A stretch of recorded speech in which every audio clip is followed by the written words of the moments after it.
Series मंसूख की, नुकसान का इजाला भी तो किया जाए। पाकिस्तान क्रिकेट बोर्ड ने न्यूजीलैंड के दौरे पाकिस्तान मंसूख करने पर न्यूजीलैंड क्रिकेट बोर्ड से राबता कर लिया। तर्जुमान पीसीबी के मुताबिक न्यूजीलैंड और पाकिस्तान के दरमियान हालिया सीरीज कतई तौर पर बाहमी सीरीज थी, इसलिए इस मामले पर आईसीसी दोनों बोर्ड्स पर इंतजामी सतह पर कुछ नहीं कर सकता। पीसीबी और न्यूजीलैंड क्रिकेट बोर्ड दौरा पाकिस्तान मंसूख किए जाने से होने वाले नुकसानात के मामलात को आपस में तय करेंगे। इस सिलसिले में पीसीबी हुकाम न्यूजीलैंड क्रिकेट बोर्ड से राबते में हैं और नुकसान का इजाला करने पर भी बातचीत हो रही है।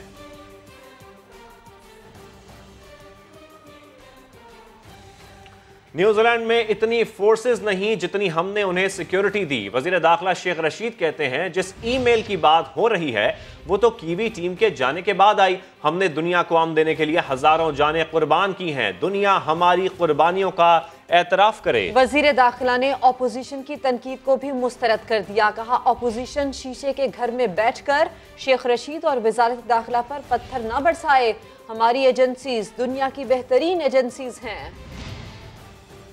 न्यूजीलैंड क्रिकेट टीम के कप्तान केन विलियमसन ने दौरा पाकिस्तान मनसूखी पर शर्मिंदगी का इजहार कर दिया। कहा, ज्यादा तफसीलात तो नहीं पता, लेकिन ये सब अचानक हुआ। उम्मीद है तमाम मुल्क अपनी क्रिकेट अपने ही मुल्क में खेलेंगे। न्यूजीलैंड क्रिकेट बोर्ड के चीफ एग्जीक्यूटिव डेविड वाइट का कहना है कि सीरीज मंसूखी का उतना ही दुख है जितना कि पाकिस्तान को है। और दौरा पाकिस्तान से मुतालिक इंग्लैंड क्रिकेट बोर्ड आज मुशावरत के बाद फैसला करेगा। तर्जुमान इंग्लिश क्रिकेट बोर्ड के मुताबिक खिलाड़ियों और बोर्ड ऑफिशियल्स के दरमियान दौरे के हवाले से मुशावरत होगी। मौजूदा सूरत हाल का जायजा भी लिया जाएगा। दौरा पाकिस्तान के हवाले से बाकायदा ऐलान आज किए जाने का इम्कान है। इंग्लैंड क्रिकेट टीम ने 2 T20 मैचेस के लिए पाकिस्तान आना है। पहला T20 13 अक्टूबर और दूसरा 14 अक्टूबर को शेड्यूल्ड है।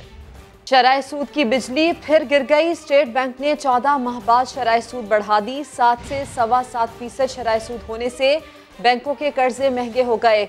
आइंदा 2 माह के लिए नई मॉनिटरी पॉलिसी का ऐलान कर दिया गया।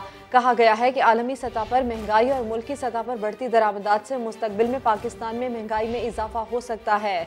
स्टेट बैंक ने कोरोना वबा में मईशत बहाली के लिए जो मॉनिटरी पॉलिसी इख्तियार कर रखी थी, अब इस मौक़िफ़ से बदतरीज पीछे हटने का इशारा दे दिया है। नई मॉनिटरी पॉलिसी के ऐलान के बाद बैंकों के मौजूदा और नए कर्जे महंगे हो गए हैं। मॉनिटरी पॉलिसी कमेटी के इजलास में अहम माशी इशारियों का जायजा लिया गया।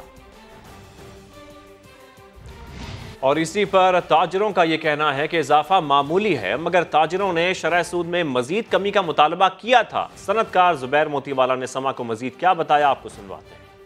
बिजनेस कम्युनिटी का ख्याल था कि अभी इसको 7% को भी मजीद नीचे जाना चाहिए, और इन्फ्लेशन को जो कंट्रोल कर रहे हैं ना through increasing the interest rate is not the right strategy for Pakistan, क्योंकि पाकिस्तान के जो डायनामिक्स हैं, पाकिस्तान की इकोनॉमी के जो डायनामिक्स हैं वो फर्क हैं। तो जब आप 0.25% बढ़ाते हैं तो होता ये है कि एक डायरेक्शन का तयन होता है कि अब आप जो है ये गोइंग अपवर्ड्स। पहले आप 7% आप हर दफा नीचे आते थे, 13 से 12.5 किया, फिर 11 किया, 10 किया, 9 किया, फिर हम फाइनली 7 पे पहुंच गए। जब आप 7 पे आप पहुंच गए तो डेट वाज ऐसा लग रहा था कि 7 is for to stay and for a long time, जो कि हमारी डिमांड थी कि इसको 5% किया जाए। लेकिन जो है ना फिर भी वो जो है ना उसको हमने 7 किया। तो अब अगर डायरेक्शन अपवर्ड नजर आएगा तो एक जो है ना ये नेगेटिव मैसेज कन्वे होगा बिजनेस कम्युनिटी को भी, इंटरनेशनल कम्युनिटी भी को भी। स्टॉक ब्रोकर और मारूफ कारोबारी शख्सियत अकील करीम डेरी का कहना है कि हो सकता है रुपए की गिरती कदर को सहारा देने के लिए शरह सूद में मामूली इजाफा किया गया हो। इससे ज्यादा बोझ नहीं आएगा। हमारी सनतों की कारकर्दगी बेहतर है। इंडस्ट्री को ये फैसला कबूल करना चाहिए।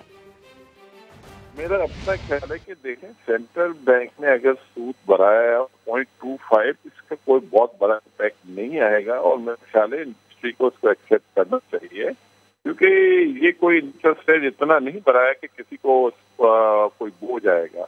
और दूसरा, हमें ये भी देखना चाहिए कि गरीब आदमी परेशान भी है, इन्फ्लेशन आपका बढ़ रहा है, तो एक मकसद है ना कि इन्फ्लेशन को रोकना, वीक होने से उसको रोकना। तो वो ऑन द होल अगर हम देखें तो मैं समझता हूँ ये राइट डिसीजन है। अभी खबर ये कि अमरीकी डॉलर फिर आंखें दिखाने लगा। इंटरबैंक में डॉलर 53 पैसे महंगा होकर 168 रुपए से तजावुज कर गया। बात करेंगे, सैयद रिजवान आलम हमारे साथ हैं। रिजवान, बताइए क्या वजह बताई जा रही है डॉलर के महंगा होने की? देखिए, अगस्त का जो करंट अकाउंट खसारा है वो सिर्फ एक महीने में $1.5 अरब का है। ये बहुत ही ज्यादा है और रिकॉर्ड खसारा है। इससे काफी लोग घबरा गए हैं, जो कि पहले भी खदशात थे वो सच हुए। तो इसी वजह से अब देखा जा रहा है कि डॉलर की मांग में दोबारा से करेंसी मार्केट में इजाफा हो रहा है। और हमने देखा कि आज डॉलर जो है इंटरबैंक में 53 पैसे महंगा हुआ और ये 168 रुपए 72 पैसे की सतह पर बंद हुआ, जबकि ओपन करेंसी मार्केट में डॉलर जो है पूरे 1 रुपए इसकी कीमत में इजाफा हुआ और ये 169 रुपए 80 पैसे की सतह पर बंद हुई, यानी 170 के करीब डॉलर ओपन मार्केट में दोबारा पहुंच रहा है। तो कहा यही जा रहा है कि डॉलर की जो कहते हैं मांग है वो मुसलसल बढ़ रही है और स्टेट बैंक जो पिछले दिनों उसने मदाखलत करी थी और हमने देखा था कि रुपये की कदर बहाल हुई थी थोड़ी सी, लेकिन अब दोबारा से रुपए की कदर गिरना शुरू हो गई है। वो स्टेट बैंक की मदाखलत भी काम नहीं आ सकी। वजह आपने बताई। रिजवान आलम, आपका शुक्रिया। आगे बढ़े और आपको बताएं, इलेक्ट्रॉनिक वोटिंग मशीन के मामले पर हुकूमती मोर्चों से इलेक्शन कमिश्नर पर बमबारी जारी है। आजम स्वाति ने चीफ इलेक्शन कमिश्नर को खुला चैलेंज दे डाला। बोले, चंद रोज में कानून बनाकर दिखाएंगे। आप किसके कहने पर खिलवाड़ कर रहे हैं? आप बड़े मियाँ की जेब की घड़ी और हाथ की छड़ी हैं। इलेक्शन कमीशन और आइन का पास ना होता तो कभी आपकी तकर्री ना होती। बाबर अवान ने बड़ा दावा कर दिया। कहा, ऑपोजिशन की जानिब से पार्लिमानी कमेटी बनाने का मुतालबा मान लिया गया है। सुहेल रशीद की रिपोर्ट में देखिए। रोक सकते हो तो रोक लो। वुज़रा की जानिब से इलेक्शन कमीशन पर यलगार जारी। हुकूमती मोर्चों से चीफ इलेक्शन कमिश्नर के खिलाफ एक बार फिर गोलाबारी। इस्लामाबाद में वजीर रेलवे और मशीर पार्लिमानी अमूर की तूफानी प्रेस कॉन्फ्रेंस। आजम स्वाति ने सिकंदर सुल्तान राजा को सीधा सीधा ललकार दिया कि हारता वो है जो हार मानता है। आओ देखो, कानून और आईन जबरदस्त है कि तुम्हारी जात। कानून इंशाअल्लाह ताला पार्लियामेंट हम आपको बना के देंगे चंद दिन में। अपोजिशन की जबान बोलकर जिस तरीके से खिलवाड़ बमुकाबला हमारी हुकूमत के कर रहे हैं, इंशाअल्लाह सीसा प्लाई दीवार की तरह खड़े हैं। वजीर रेलवे ने तो तनकीद की ट्रेन इलेक्शन कमीशन के साथ साथ छोटे और बड़े मियाँ पर भी चढ़ा दी, लेकिन बाबर अवान ने बताया कि हुकूमत और हिज़्ब इख्तिलाफ मुस्बत बातचीत के ट्रैक पर रवां हैं। हम अपोजिशन के मोतबर लोगों के साथ बैठे, उन्होंने कहा ज्वाइंट पार्लिमानी कमेटी दोनों हाउसेस की बुलाएं और उसके सामने ये बिल्स रखे जाएं। हुकूमत उसके लिए तैयार है। ये बात कह रहा हूं कि हम अपोजिशन के लिए और आगे बढ़ने के लिए तैयार हैं। हुकूमती रहनुमाओं का कहना था कि इलेक्ट्रॉनिक वोटिंग मशीन कोई नया तस्वुर नहीं। 2014 से 16 तक यही अपोजिशन इलेक्शन कमीशन के साथ मिलकर इस पर काम करती रही। एक बार कानून साजी मुकम्मल हो गई तो फिर सबको मानना ही पड़ेगा। कैमरामैन ज़ियाफत अब्बासी के साथ सुहेल रशीद, समा, इस्लामाबाद। हमजा शहबाज ने FIA को शोकॉज नोटिस का जवाब तो नहीं दिया, लेकिन मतलूबा तफसीलात फराहम नहीं की। नोटिस में शुगर मिल्स के अकाउंट्स में मशूक ट्रांजैक्शन और असासों की खरीदारी से मुतालिक पूछा गया था। मुलजिम के रवैये पर उनकी जायदाद जब्त किए जाने का इम्कान है। नईम अशरफ भट्ट की रिपोर्ट। FIA को मतलूबा तफसीलात देने की बजाय हमजा शहबाज ने मुकदमे को ही झूठा और बदनीति पर मबनी करार दे दिया। 2 जुलाई को FIA की जानिब से हमजा शहबाज को शोकाज नोटिस जारी किया गया था। इनसे रमजान शुगर मिल और अल अरेबिया मिल से मुतल्लिक सवालात किए गए। मुलाजमीन के अकाउंट्स में अरबों रुपए की मशकूक ट्रांजैक्शंस, असासों की खरीदारी और दीगर कारोबार के ज़राए पूछे गए थे। हमजा शहबाज ने 31 जुलाई को नोटिस का तहरीरी जवाब तो जमा करा दिया, लेकिन मतलूबा तफसीलात फराहम ना की। शोकाज नोटिस में ये लिखा गया था कि अगर 30 रोज के अंदर मतलूबा तफसीलात फराहम ना की गयी तो जायदाद जब्त होगी। ज़राए के मुताबिक FIA की तफ्तीशी टीम की जानिब से जायदाद जब्त करने के अमल का आगाज कर दिया गया है। नईम अशरफ भट्ट, समा, लाहौर। लीगी रहनुमा शाहिद खाकान अब्बासी चेयरमैन नैब पर बरस पड़े। कहा, हर महकमे में अरबों रुपए की करप्शन है, लेकिन वो उन्हें नजर नहीं आती। कानून वाज़े है, चेयरमैन नैब की तौसील नहीं हो सकती। अगर उनकी मुद्दत मुलाजमत बढ़ाने की कोशिश की गई तो सुप्रीम कोर्ट तक जाएंगे। हुकूमत ऑर्डिनेंस के जरिए कवानीन में तब्दीली नहीं कर सकती। लगता ये है कि इससे बड़ा मसला पाकिस्तान में कोई नहीं है कि जो मौजूदा चेयरमैन नैब हैं उनकी मुद्दत मुलाजमत में तोसी की जाए। हालांकि कानून वाज़ेह है कि तोसी नहीं हो सकती। हुकूमत मुकम्मल तौर पर ये समझती है कि अगर ये चेयरमैन नैब ना हुआ तो हमारी कोई सुनने वाला नहीं होगा। हमारा वज़ीर आज़म हर हफ्ते तकरीर करता है और आज तक उसने कभी महंगाई की बात नहीं की। क्योंकि सबसे बड़ी तकलीफ जो उनको है, जो बाइडेन ने टेलीफोन नहीं किया। पूरा मुल्क अब इंतजार कर रहा है कि जो बाइडेन टेलीफोन करेगा फिर हुकूमत चलेगी और फिर कोई मामला हम तय करेंगे। मेरा सवाल ये है कि जो चेयरमैन नैब 3 साल में कोई केस ना बना सका लीडर ऑफ अपोजिशन पर, 5 साल मेरी हुकूमत रही है, मैं कहता हूँ कोई करप्शन का केस बनाए ना यार। हर महकमे में करप्शन का सैकड़ों अरब का केस है, वो चेयरमैन नैब को नजर नहीं आता। तो ऐसा ही अंधा चेयरमैन नैब इस हुकूमत को चाहिए। अपोजिशन से हुकूमत ने मुशावरत करनी है कि बगैर कोई रास्ता नहीं। ऑर्डिनेंस के जरिए बदनीयती पर मबनी आप कानून में तब्दीली नहीं कर सकते। अगर बदनीयती पर मबनी इन्होंने कोशिश की कि इस अंधे चेयरमैन नैब को रखा जाए, इंशाअल्लाह सुप्रीम कोर्ट तक जाएंगे और इस खराबी से पाकिस्तान की जान छुड़ाएंगे। पाकिस्तान स्टील मिल्स की निजकारी के फैसले पर नजरसानी की जाए। स्टेक होल्डर्स ने वजीर आजम को खत लिख दिया। मिल इंतजामिया के एहतसाब का भी मुतालबा कर दिया। खत में कहा गया है कि 2.5 साल में स्टील मिल के नुकसानात में 44.5 अरब रुपए का इजाफा हुआ। इदारे के मजमूई नुकसानात 217 अरब से तजावुज कर गए। खत में बताया गया कि 31 दिसंबर 2020 तक मजमूई वाजबात 307 अरब तक पहुंच गए। दीगर 6 माह के अकाउंट्स का फिलहाल ऑडिट नहीं हुआ। स्टेक होल्डर्स ने मुतालबा किया है कि हुकूमत स्टील मिल इंतजामिया का एहतसाब करे। सेनेट की कायमा कमेटी निजकारी ने सर्विसेज होटल लाहौर की निजकारी को गैर कानूनी करार देते हुए ट्रांजैक्शंस रोकने की सिफारिश कर दी। इस्लामाबाद से रिपोर्ट कर रहे हैं शकील अहमद। चौधरी सालिक हुसैन की ज़ेर-ए-सदारत कायमा कमेटी पावर की बैठक। जाले रुकन आगा रफीउल्लाह का कराची के हल्का ने 238 में गैर एलानिया लोड शेडिंग और ओवर बिलिंग पर पावर डिवीजन हुकाम से सवाल। कहा कराची वालों के बिजली बिलों में इजाफी यूनिट्स डालकर स्लैब ही बदल जाती है। नेपरा पर सारे मामले में मिली भगत का इल्जाम भी धर दिया। पावर डिवीजन हुकाम ने ओवर बिलिंग का इतराफ कर लिया। एमडी पैप को मुसद्दिक अहमद बोले कराची और लाहौर समेत मुख्तलिफ शहरों में ईद उल अज़हा और आशूरा की छुट्टियों के बायस जुज़वी ओवर बिलिंग हुई। वसूल करदा इजाफी पैसे सार्फिन को एडजस्टमेंट के जरिए वापस कर देंगे। एडिशनल सेक्रेटरी पावर ने बताया कि जून 2021 में गर्दिशी कर्जे का हजम 2280 अरब रुपए था। सर्कुलर डेट का बहाव कम करने के लिए इकदाम जारी हैं। गुज़िश्ता साल जुलाई में गर्दिशी कर्जे का बहाव 57 अरब था, जो इस साल जुलाई में 44 अरब रिकॉर्ड किया गया। चेयरमैन कमेटी ने कहा कि IPPs अपने पैसे पूरे वसूल कर चुके। सब जानते हैं कि वो हमें धोखा दे रहे हैं। हुकूमत IPPs के साथ जारहाना अंदाज में मुज़ाकरात करके बिजली टैरिफ कम करे। अब आपको ये बताएं कि पेट्रोल की बढ़ती कीमतों से अवाम ही नहीं अरकान असम्बली भी परेशान हैं। खैबर पख्तूनख्वा अपोजिशन रुकन असम्बली सरदार रंजीत सिंह रिक्शे में असम्बली पहुंच गए। रंजीत सिंह का कहना था कि जब पेट्रोल खरीदना अरकान असम्बली के बस से बाहर हो गया है तो गरीब आवाम का क्या हाल होगा। उनका कहना था कि उन्होंने अपनी गाड़ी MPA हॉस्टल में खड़ी कर दी है और खुद एहतजाजन रिक्शे में असम्बली इजलास के लिए पहुंचे हैं। उनका ये भी कहना था कि पेट्रोलियम मसनूआत बढ़ने के बायस रिक्शा टैक्सी का किराया भी बढ़ गया है, जो आवाम के साथ सरासर ज्यादती है। मसनूआत जिस तरह से रोज़ बरोज़ पेट्रोल को महंगा किया जा रहा है, जब हम जैसे आप कह रहे हैं ये मिनिस्टर साहबान या MPAs या हम लोग पार्लियामेंटेरियंस इन चीज़ों को अफोर्ड नहीं कर सकते, तो आप देख लें कि आम आदमी किस तरह इन चीज़ों को अफोर्ड करेगा। महंगाई की जो सूरत हाल है और दिन ब दिन जिस जो महंगाई बढ़ रही है, इसमें आम आदमी का जीना मुश्किल हो चुका है। और आज सिर्फ बात इसकी नहीं है कि पेट्रोल की, मुझे लगता है कि आगे हमें भी फाको पे होना होगा। सिंध हुकूमत का एक और मेगा मुबैना स्कैंडल। ट्रांसपेरेंसी इंटरनेशनल ने चीफ सेक्रेटरी सिंध को मुरासला लिख दिया। जामशोरों की सरकारी जमीन पर जाली एंट्रीज मनसूख करने की दरखास्त की गई है। मजीद जानेंगे समा के नुमाइंदे संजय साधवानी से। संजय, मेगा मुबैना स्कैंडल की क्या तफसीलात हैं आपके पास? जी बिल्कुल, सिंध हुकूमत का ये इंतहाई अहम करप्शन का मुबैना स्कैंडल है, जिसमें कमो बेश सिंध हुकूमत की को जो है वो 20 अरब रुपए का नुकसान होगा। 2022 एकड़ जो सरकारी जमीन है वो मुबैना तौर पर जालसाजी के जरिए जो जाली रिकॉर्ड बनाकर अलाट की गई है। ट्रांसपेरेंसी इंटरनेशनल ने सिंध हुकूमत को खत लिखा है और कहा है कि डिप्टी कमिश्नर जामशोरो मुख्तियारकार जामशोरो ने 2022 एकड़ जो जमीन है वो जाली उनकी एंट्री की है। हालांकि वो सरकारी रिकॉर्ड में सरकार की मिल्कियत है।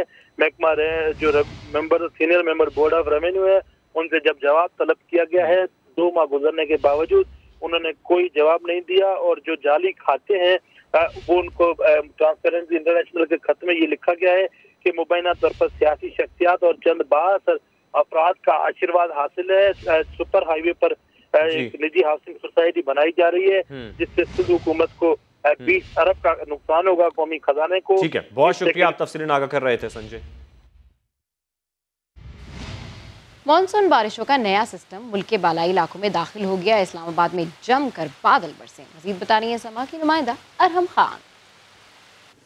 इस्लामाबाद में बारिश की एंट्री ने मौसम को यकसर तब्दील करके रख दिया है। सुबह तक इस्लामाबाद में शदीद हब्स था, शदीद गर्मी थी और गुज़िश्ता 3-4 रोज से तो गर्मी बहुत ज्यादा बढ़ गई थी, इतनी कि पसीना जो है ना वो रुकने का नाम नहीं ले रहा था। लेकिन अब से कुछ देर पहले अचानक से काली घटाएं छाई, अभी भी बादल गरज रहे हैं, ठंडी ठंडी हवाएं चल रही हैं और बहुत अच्छा लग रहा है। बहुत प्लेजेंट हो चुका है इस्लामाबाद का मौसम। और इस शदीद गर्मी के बाद जब मौसम तब्दील होता है तो यकीनी तौर पर मूड पे भी बहुत गहरा असर होता है, बहुत फ्रेश हो जाता है। और इस वक्त बहुत सारे लोग घर भी जा रहे होंगे, छुट्टी का वक्त हो जाता है, तो वो भी यकीनी तौर पर जब घर जा रहे होंगे तो बहुत ज्यादा मौसम को एंजॉय कर रहे होंगे।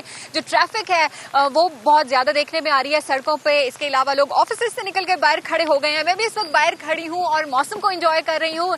कई इलाकों में तेज बारिश हो रही है, कई इलाकों में हल्की बारिश हो रही है। अब से कुछ देर पहले इस कदर शदीद बारिश थी इस्लामाबाद में कि बाहर निकलना भी वो बहुत मुश्किल हो रहा था। 1-2 दफा मैंने भी कोशिश की, लेकिन वो कोशिश जो है वो पाया तकमील तक नहीं पहुंच सकी। महकमे मौसमियात ने नवीद सुनाई है इस्लामाबाद के लिए कि आइंदा 3 से 4 रोज तक इस्लामाबाद में बारिश का सिलसिला इसी तरह से जारी रहेगा और ये बारिश यकीनी तौर पर दर्जा हरारत की कमी को भी साथ लेकर आएगी। जी अरहम, तफसील के लिए आपका शुक्रिया। लाहौर समेत पंजाब भर में डेंगू के केसेस सामने आने लगे हैं। वजीर आला पंजाब ने इंसदादे डेंगू मुहिम तेज करने की हिदायत कर दी। दानियाल उमर की रिपोर्ट। लाहौर पर डेंगू मच्छरों ने हमला कर दिया है। अगर आपके घर से डेंगू लार्वा मिला तो आपके खिलाफ क्या कार्रवाई होगी, आइए जानते हैं। लाहौर में डेंगू बुखार के केसेस की तादाद 500 से तजावज कर गई। केसेस में इजाफे पर टीमें फील्ड में निकल आईं। घर घर जाकर एक एक जगह को चेक किया जाने लगा। खवातीन वर्कर्स छतों पर जाकर पानी की टंकियों समेत मुख्तलिफ चीजों से नमूने लेती हैं। डिप्टी हेल्थ ऑफिसर के मुताबिक डेंगू लार्वा बरामद होने पर घर के बाहर लाल स्टिकर चिपका करके 200 मीटर तक स्प्रे किया जाता है। घरों के अलावा कमर्शियल जगह हैं या कोई इस तरह की जगह है, अगर उधर से लार्वा मिलता है तो डीसी साहब की डायरेक्शंस के मुताबिक उस पर पर्चा दिया जाता है। डेंगू टीम के साथ एक माहिर हशरात की मौजूदगी भी यकीनी बनाई गई है जो शहरियों की रहनुमाई कर रहे हैं। अगर आप 2-3 दिन से ज्यादा पानी खड़ा हो तो वो लार्वा बन जाता है। ठीक है, आप कोशिश करें कि 2 दिन 1 दिन 2 दिन बस पानी आप रूम छतों पे भी खुद विजिट करें घर वाले। फ्रिज की ट्रे लोगों को नहीं अवेयर कि फ्रिज की ट्रे भी होती है। ठीक है, फ्रिज की ट्रे में भी हमें लार्वा मिला है। इवन की बैक ट्रे होती है फ्रिज की, उसमें से भी लार्वा हमें रिपोर्ट हो रहा है। लाहौर में 24 घंटे के दौरान 1300 मुकामात से डेंगू लार्वा मिलने पर तलब किया गया है। वजीर आला पंजाब सरदार उस्मान बुज़दार ने इंसदादे डेंगू प्लान पर 100% अमल दरामद की हिदायत जारी की है। कैमरामैन खुरम फयाज के साथ दानियाल उमर, समा, लाहौर। कराची में भी मानसून बारिशों के बाद डेंगू वायरस के केसेस में इजाफा हो गया है। 20 दिनों में डेंगू 3 मरीजों की जान ले चुका है। मजीद जानेंगे नुमाइंदा समा मुदस्सिर नजीर से। मुदस्सिर, क्या अपडेट्स हैं इस हवाले से आपके पास? जी बिल्कुल शाहजेब, सिंध में रवां साल डेंगू से अगस्त तक 365 केसेस रिपोर्ट हुए हैं और सिंध में रवां साल डेंगू के बायस अब तक 4 अमवात हो चुकी हैं। माह जून में कराची में 234 डेंगू केसेस सामने आए हैं। जुलाई में डेंगू केसेस कम होकर 166 हुए हैं और अगस्त के महीने में डेंगू के 229 केस सामने आए हैं। सितंबर के पहले 20 दिनों में डेंगू के 77 केसेस जो हैं वो सामने आए हैं और 20 दिन में डेंगू के 3 मरीज जो हैं वो इंतकाल कर चुके हैं। अभी इस वक्त जो है 66 मरीज सेहतयाब हो चुके हैं और 8 जो पेशेंट हैं वो जेर इलाज हैं। ठीक है, सितंबर के पहले 20 दिनों में डेंगू के 77 केसेस रिपोर्ट हुए हैं। मुदस्सिर नजीर, बहुत शुक्रिया। अब बात करेंगे सिक्योरिटी फोर्सेस के दहशत गर्दों के खिलाफ ऑपरेशन की। शिमाली वजीरिस्तान में कामयाब कार्रवाई के दौरान कलअदम तहरीक तालिबान पाकिस्तान का कमांडर सफ़ीउल्लाह मारा गया। ISPR के मुताबिक सिक्योरिटी फोर्सेस ने खुफिया इत्तला पर मीर अली के इलाके में कार्रवाई की जिसमें कलअदम तहरीक तालिबान का कमांडर सफ़ीउल्लाह हलाक हो गया। दहशतगर्द सफ़ीउल्लाह गैर सरकारी तंजीम की 4 खवातीन के कत्ल और FWO के 2 इंजीनियर्स की टारगेट किलिंग समेत सिक्योरिटी फोर्सेस पर हमलों और इग़वा बराए तावान में मुलव्विस था। ऑपरेशन के दौरान भारी मिकदार में असलहा और गोला बारूद भी बरामद हुआ है। अहम खबर, पाक फौज के तर्जुमान मेजर जनरल बाबर इफ्तिखार का कहना है कि अफगान तालिबान की नीयत पर शक की कोई वजह नहीं। पाकिस्तान सलामती यकीनी बनाने के लिए तालिबान के साथ मुसलसल राबते में है। उर्दू न्यूज़ से बातचीत में DG ISPR ने बताया कि बॉर्डर मैनेजमेंट में मुसलसल बेहतरी लाई जा रही है। मुश्किलात के बावजूद 90% हिस्से पर बाड़ लगाने का काम मुकम्मल कर लिया। भारतीय मीडिया जाली खबरों और झूठी कहानियों पर परवान चढ़ता है। DGISPR का ये कहना है कि अफगान तालिबान की नीयत पर शक की कोई वजह नहीं। पाकिस्तान सलामती यकीनी बनाने के लिए तालिबान के साथ मुसलसल राब्ते में है। उर्दू न्यूज़ से बातचीत में DGISPR ने बताया कि बॉर्डर मैनेजमेंट में मुसलसल बेहतरी लाई जा रही है। मुश्किलात के बावजूद 90% हिस्से पर बाड़ लगाने का काम मुकम्मल कर लिया। भारतीय मीडिया जाली खबरों और झूठी कहानियों पर परवान चढ़ता है। पाक फौज के तर्जुमान मेजर जनरल बाबर इफ्तिखार का कहना है कि अफगान तालिबान की नीयत पर शक करने की कोई वजह नहीं है। पाकिस्तान सलामती यकीनी बनाने के लिए तालिबान के साथ मुसलसल राब्ते में है। और आपको बताएं, जहानिया में जमींदार के खूंखार कुत्तों ने बच्ची को भंबोड़ डाला। जख्मी बच्ची दौरान इलाज दम तोड़ गई। वज़ीर आला पंजाब उस्मान बुज़दार ने वाक़े का नोटिस लेते हुए RPO मुल्तान से रिपोर्ट तलब कर ली है। जहानिया के गांव के रिहायशी मोहम्मद अशरफ की 3 साला बच्ची घर से बाहर निकली तो जमींदार के 2 खूंखार कुत्तों ने उस पर हमला कर दिया। रेस्क्यू को इतला दी लेकिन एम्बुलेंस दस्तयाब ना हो सकी। बच्ची को अपनी मदद आप के तहत अस्पताल मुंतकिल किया गया जहां वो जान बहक हो गई। वज़ीर आला पंजाब उस्मान बुज़दार ने वाक़े का नोटिस लेते हुए RPO मुल्तान से रिपोर्ट तलब कर ली है। दूसरी जानिब पुलिस के मुताबिक मुलजिम मुनव्वर के खिलाफ मुकदमा दर्ज कर लिया गया है, जबकि गिरफ्तारी के लिए छापे मारे जा रहे हैं।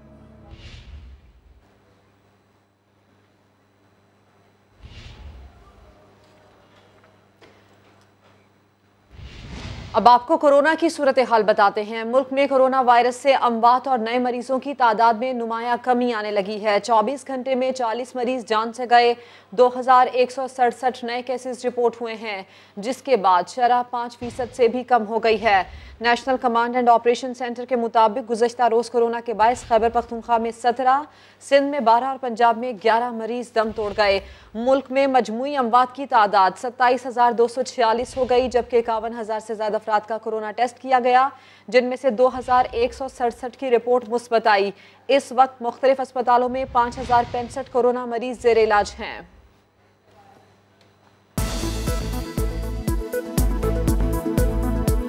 Welcome back. मंजिल करीब है लेकिन कोशिश जारी रखना होगी। आज से मुल्क भर में इंसदादे पोलियो की 7 रोज़ा मुहिम शुरू हो गई है। बच्चों को विटामिन ए की इजाफी खुराक भी दी जा रही है। तकरीबन 4 करोड़ बच्चों को पोलियो के कतरे पिलाए जाएंगे। पोलियो से पाक पाकिस्तान। मुल्क भर में इंसदादे पोलियो मुहिम का आगाज। 4 करोड़ से जायद बच्चों को पोलियो के कतरे पिलाने का हदफ। टीमों को कोरोना SOPs पर अमल दरामद की हिदायत। पंजाब और बलूचिस्तान के अलावा सिंध में 7 रोज़ा मुहिम के दौरान 2,90,000 पोलियो वर्कर्स स्कूलों, अवामी मुकामात और घर घर जाकर बच्चों को पोलियो के कतरे पिला रहे हैं। बच्चों को विटामिन ए की इजाफी खुराक भी दी जा रही है। फरीदाबाद, मियांवाली, सांगड़ और सक्खर में मुहिम का बाकायदा इफ्तिताह हुआ। डेरा गाजी खान में खाना बदोश बस्ती में बच्चों को पोलियो के कतरे पिलाकर मुहिम का आगाज हुआ। टीमों को जिले के दाखिली और खारजी मुकामात सील करके बच्चों को पोलियो के कतरे पिलाने का हुक्म दिया गया। पोलियो कतरे पिलाने से इंकारी वालिदैन को कायल करने के लिए उलमा कराम की खिदमात भी हासिल की गई हैं। तर्जुमान इंसदाद पोलियो प्रोग्राम कहते हैं, गुज़श्ता 7 माह के दौरान पोलियो का कोई केस रिपोर्ट नहीं हुआ। इस वक्त दुनिया में सिर्फ पाकिस्तान और अफगानिस्तान में पोलियो बाकी रह गया है। हाईकोर्ट में NICVD करप्शन केस की समाअत। अदालत ने रिमार्क्स दिए कि ये 5 स्टार अस्पताल है जहां इतना बजट जा रहा है। अदालत ने NICVD और दीगर अस्पतालों के बजट्स और मुआवजना 14 अक्टूबर को पेश करने का हुक्म दे दिया। इरफानुल हक की रिपोर्ट। सिंध हाई कोर्ट में NICVD में अरबों रुपए की करप्शन केस की समाअत हुई। समाअत के दौरान जस्टिस सलाउद्दीन पंवर ने सवाल किया कि सरकारी अस्पताल में प्राइवेट प्रैक्टिस की इजाजत कैसे दी गई, दूसरे सरकारी अस्पतालों में प्राइवेट प्रैक्टिस की इजाजत क्यों नहीं है, जिस पर एग्जीक्यूटिव डायरेक्टर नदीम कमर के वकील ने कहा इसका मकसद अस्पताल को मिसाली बनाना है, जिस पर अदालत ने कहा कि दूसरे अस्पतालों का क्या कसूर है, उन्हें मिसाली क्यों नहीं बनाते। डॉक्टर की तनख्वाहों से मुतालिक अदालत के सवाल पर डॉक्टर नदीम कमर ने बताया कि असिस्टेंट प्रोफेसर और प्रोफेसर की तनख्वाहें 5 से 8 लाख के दरमियान हैं। अदालत के पूछने पर नदीम कमर ने यह भी एतराफ किया कि वो खुद भी प्राइवेट प्रैक्टिस करते हैं और उनकी तनख्वाह प्रोफेसर की तनख्वाह के बराबर है, जिस पर दरख्वास्त गुजार के वकील ने बताया कि नदीम कमर मराद के साथ माहाना 60 लाख रुपए बटोर रहे हैं, जिस पर अदालत ने कहा कि इतनी रकम में तो अलग इदारे बना सकते हैं, प्राइवेट प्रैक्टिस की इजाजत क्यों है? जिस पर NICVD के वकील रजा रब्बानी ने कहा जमीनी हकायक का भी जायजा लेना चाहिए। जस्टिस सलाउद्दीन पंवर ने रजा रब्बानी से ही सवाल कर डाला कि क्या इंडस अस्पताल जमीनी हकीकत नहीं है? कहाँ इंडस अस्पताल और कहाँ सिविल अस्पताल? दरख्वास्त गुजार के वकील ने कहा कि सिर्फ 5 साल में सिंध हुकूमत NICVD को 40 अरब रुपए दे चुकी है। अदालत ने कहा सिविल अस्पताल का बजट देखें और अपना बजट देखें। अगर आपने 5 स्टार अस्पताल बनाया है तो हमें नहीं चाहिए। ऐसा तो नहीं है कुछ लोगों को सहूलियात देने के लिए सारा इंतजाम किया गया हो। बताएं डिस्ट्रिक्ट अस्पतालों का क्या बजट है और NICVD का बजट क्या है? आपको कभी कोई 1 अरब या 50 करोड़ रुपए इमदाद देने आया है? आपको मालूम है डॉक्टर अदीब रिजवी को लोग कितना फंड देते हैं? लोगों को पता हो कि ईमानदारी और मेहनत से काम हो रहा है तो लोग फंड भी देते हैं। अदालत में सख्त सरजनिश के बाद डॉक्टर नदीम कमर बाहर निकले तो उनकी कैफियत गालियां खा के बेमजा न हुआ वाली थी। डॉक्टर साहब, करप्शन के संगीन इल्जामात लगाए जा रहे हैं आपके ऊपर, आपकी मैनेजमेंट पर। नहीं, बिल्कुल नहीं लगाया। कोई जज साहब ने बहुत तारीफ की है NICVD की, मैं इससे बहुत खुश हूँ, उन्होंने बहुत तारीफ की हमारे काम की। अदालत ने समाअत 14 अक्टूबर तक मुलतवी करते हुए गवर्निंग बॉडी NICVD के मामलात का असर नौ जायजा लेने का हुक्म दे दिया है। अदालती हुक्म में NICVD और दीगर अस्पतालों का बजट मवाजने के साथ पेश करने और सेक्रेटरी खजाना को खुद 14 अक्टूबर को पेश होने का हुक्म दिया है। इरफानुल हक, समा, कराची। सिंध के सबसे बड़े अस्पताल जिना पोस्ट ग्रेजुएट मेडिकल सेंटर में सीनियर खातून डॉक्टर को लिसानी बुनियाद पर हिरासत करने का मामला सामने आया है। मामला क्या है, मुदस्सिर नजीर की रिपोर्ट में देखिए। कराची के सबसे बड़े अस्पताल जिना पोस्ट ग्रेजुएट मेडिकल सेंटर में क्या हो रहा है? गैस्ट्रोएंट्रोलॉजी के शोबे की सरबराह डॉक्टर नाजिश ने कहा है कि अस्पताल का एक डॉक्टर इन्हें 1 साल से हरासा कर रहा है, जिसने उनकी जिंदगी अजीरन कर रखी है। और तो और वही डॉक्टर इन्हें लिसानी बुनियादों पर भी इंतकाम का निशाना बनाता है और इंतजामिया भी अपने इस चहेते डॉक्टर के खिलाफ कोई कार्रवाई नहीं करती। अब जो इसने नया काम शुरू करा है, इसने मेरी एथनिसिटी को टारगेट करना शुरू कर दिया है। एक फेक न्यूज़ छपवाई है कि मेरा कोई डोमिसाइल के इशूज़ हैं या कुछ है, तो अगर उसके इशूज़ हैं तो उसके लिए भी अलग कमेटी बननी चाहिए, सबके डोमिसाइल चेक होने चाहिए, कोई यहाँ पे कैसे काम कर रहा है। अगरचे डॉक्टर नाजिश भट्ट ने इस डॉक्टर का नाम नहीं लिया है, मगर जना अस्पताल में एहतजाज करने वाले मुलाजमीन का कहना है कि लिसानी बुनियादों पर मुलाजमीन को हरासा करने वाला डॉक्टर उस्मान जफर है, जो सांगड़ में तबादला होने के बावजूद बदस्तूर जना अस्पताल में काम कर रहा है। समा ने डॉक्टर उस्मान जफर से इस मामले पर बात की तो उन्होंने डॉक्टर नाजिश भट्ट को पहचानने से ही इनकार कर दिया। मेरे से सीनियर है 6 साल और मेरा कोई इनसे वर्किंग रिलेशन नहीं है। She is from गैस्ट्रोएंटोलॉजी and I am from orthopaedic surgery और हमारा वर्किंग डिपार्टमेंट, वर्किंग वार्ड हमारा अलग है। ऐसा कुछ नहीं है, आप ऐसा कुछ है तो आप प्रूफ मांगे उनसे। जना अस्पताल के मुलाजमीन ने आज इस मामले पर एग्जीक्यूटिव डायरेक्टर शाहिद रसूल के दफ्तर का घेराव करके एहतजाज भी किया। डॉक्टर शाहिद रसूल ने डॉक्टर नाजिश भट्ट के हक में एहतजाज करने वाले डॉक्टर और पैरामेडिक्स से मुज़ाकरात भी किए, मगर डॉक्टर उस्मान जफर के खिलाफ फौरी कार्रवाई न करने पर मुज़ाकरात नाकाम हो गए। इस मामले पर सेक्रेटरी सेहत ने जना अस्पताल के डायरेक्टर शाहिद रसूल को भी बुलाया। कैमरामैन सनाउल्लाह के साथ मुदस्सिर नजीर, समा, कराची। कराची के इलाके मौसमिया चौरंगी के करीब डकैती के दौरान मुज़ाहमत पर फायरिंग से उमैर भट्ट नामी नौजवान जाँ बहक हो गया। मकतूल की लाश अस्पताल मुंतकिल कर दी गई। तफसील बता रहे हैं chief crime reporter Ahmar Rahman Khan. जी अहमर। जी बिल्कुल, अब से थोड़ी देर कबल यूनिवर्सिटी रोड पर एक अफसोसनाक वाक़या पेश आया था, जहां पर उमैर नामी नौजवान को जो है वो डकैती मज़ाहमत पर कत्ल किया गया है। उमैर फल फरोश के पास जो है वो फल ख़रीदने के बाद गाड़ी में आकर बैठा था। उसके वालिद भी उसके हमरा मौजूद थे कि एक मोटरसाइकिल पर 2 मुल्ज़िमान आए हैं और उन्होंने उसे लूटने की कोशिश की है। पुलिस का ये बताना है कि उमैर के पास अपना लाइसेंस याफ्ता असला मौजूद था, अपना पिस्टल मौजूद था। जब मुल्ज़िमान ने उसका पिस्टल देखा है तो उस पर मुल्ज़िमान ने जो है वो फौरी गोली चलाई है, जिससे उमैर जो है वो जाँ बहक हुआ है। पुलिस का ये कहना है कि उमैर ने कोशिश भी की मुल्ज़िमान को पकड़ने की, लेकिन मुल्ज़िमान की जानिब से जब गोली चला दी गई तो उमैर जो है वो ज़ख्मी हो गया। उसे इब्तदाई तौर पर करीबी अस्पताल जो है मुंतकिल किया गया था और अब अब्बासी शहीद अस्पताल जो है वो मुंतकिल किया गया और उसकी लाश का जो है वो पोस्टमार्टम यहाँ पे किया जा रहा है। प्रॉपर्टी का काम जो है वो उमैर किया करता था, प्रॉपर्टी डीलर है बेसिकली। उसके वालिद जो है वो उसके हमरा मौजूद थे जब ये तमाम तर वाक़या पेश आया। अभी जो है वो पुलिस तहकीकात कर रही है मुल्ज़िमान के हवाले से कि आया वो कौन मुल्ज़िमान थे जो अतराफ में लगे हुए CCTV कैमरे, उनकी फुटेजेस तलाश की जा रही हैं ताकि मुल्जिमान के हवाले से कुछ पता किया जा सके। जी ठीक है अहमद, आपका शुक्रिया। कराची के इलाके औरंगी टाउन में हर तरफ बल्दियाती मसाइल के अंबार लग गए। मरकजी सड़क पर कचरे और गंदगी के ढेर हैं। इस इलाके के रिहायशी मोहम्मद इमरान का कहना है कि बदबू के सबब जीना मुहाल हो गया है। शिकायत के बावजूद यहाँ मसाइल को हल करने के लिए कोई इकदाम नहीं हो रहा।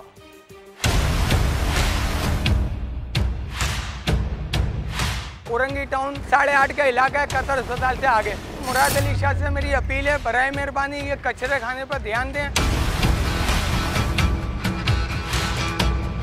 ये रोड बिल्कुल बंद पड़ा हुआ है, यहाँ पर नमाजियों को परेशानी हो रही है, स्कूल वालों को परेशानी हो रही है,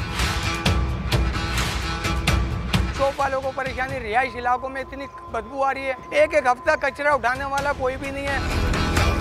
लोग आते हैं यहाँ के, तस्वीरें बनाते हैं, विजिट करते हैं, बस चले जाते हैं। रोड वन में हुआ हुआ ये वाला, यहाँ पर एक्सीडेंट हादसा हो रहे हैं। इस कदर बदबू आती है, इस कदर इस कचरे में आग लगा देते हैं, धुएं से घर वाले, रिहायशी, दुकानदार परेशान हो जाते हैं। केएमसी वगैरह कोई भी इस पर काम नहीं करती। खंबे पड़े में इसको कोई नहीं लगा रहा, कब से पड़े हुए सड़ रहे पुराने खंबे लेकर। मेरी अपील है मुराद अली शाह से, क्या इस पर ध्यान दिया जाए। सिंध में बल्दियाती इंतखाबात करवाने से मुताल्लिक केस की सिंध हाई कोर्ट में समाअत। अदालत ने इलेक्शन कमीशन के वकील से पूछा कि सूबे में बल्दियाती इंतखाबात कब करवाएंगे। इलेक्शन कमीशन के वकील ने अदालत को बताया कि सिंध हुकूमत से मतलूबा मालूमात तलब की थी। सिंध हुकूमत ने बल्दियाती कवानीन में तरमीम के लिए 6 माह का वक्त मांगा था। इलेक्शन कमीशन ने सिंध हुकूमत की दरख्वास्त पर फैसला महफूज कर रखा है। इलेक्शन कमीशन बल्दियाती इंतखाबात करवाने के लिए तैयार है। सिंध हुकूमत मतलूबा डाटा फराहम कर दे तो फौरी इलेक्शन करवा देंगे। सिंध हुकूमत के वकील ने हतमी जवाब के लिए मोहलत तलब कर ली।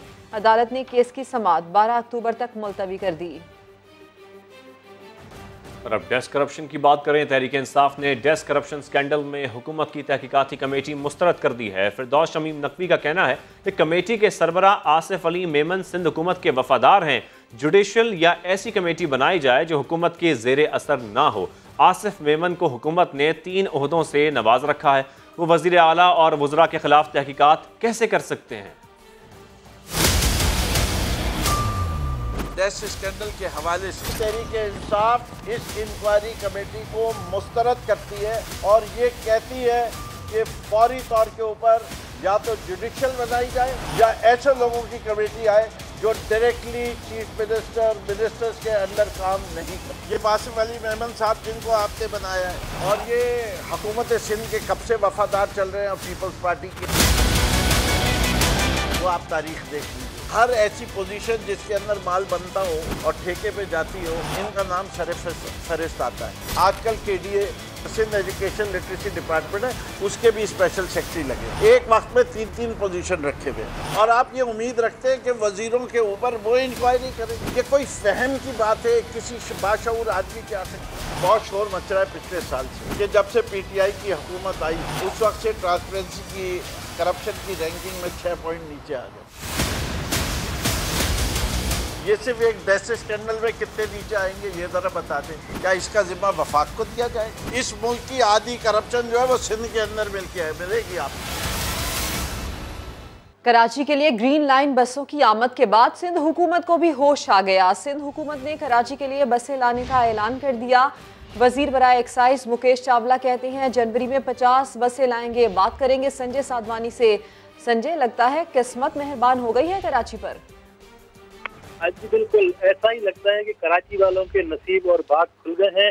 सिंध हुकूमत ने 50 बसें जनवरी में सड़कों पर लाने का ऐलान किया है। हालांकि इससे पहले सिंध हुकूमत कई दफा बसें लाने का ऐलान कर चुकी है, लेकिन वो वादे तो इससे पहले वफा नहीं हुए। लेकिन अब की दफा कराची वालों को ये उम्मीद है कि ग्रीन लाइन बसों के बाद शायद सिंध हुकूमत भी कराची वालों की दादरसी के लिए ये बसें सड़कों पर ले आए। हलीम आदल शेख ने असेंबली में जब ये सवाल किया कि सिंध हुकूमत ने 13 सालों में जियालों की खटारा सर्विस के अलावा कराची वालों को कोई बस सर्विस नहीं दी है, जिस पर मुकेश चावला ने कहा कि आप लोगों ने क्या किया है दूसरों के प्रोजेक्ट पर सिवाय अपनी प्लेट लगाने के। माजी में तो ऐलान करते रहते थे कि हम तख्तियां नहीं लगाएंगे, हम अपने मंसूबे बनाएंगे, तो 3 सालों में आपने अपना कोई मंसूबा नहीं बताया। जिस पर हलीम आदल ने कहा कि चले 3 साल छोड़े, 13 साल में बसें क्यों नहीं आई, बसों का जवाब दे दें। जिस पर मुकेश चावला ने कहा कि इंशाल्लाह आइंदा साल जनवरी में 50 बसें वो कम तो हैं कराची के हिसाब से,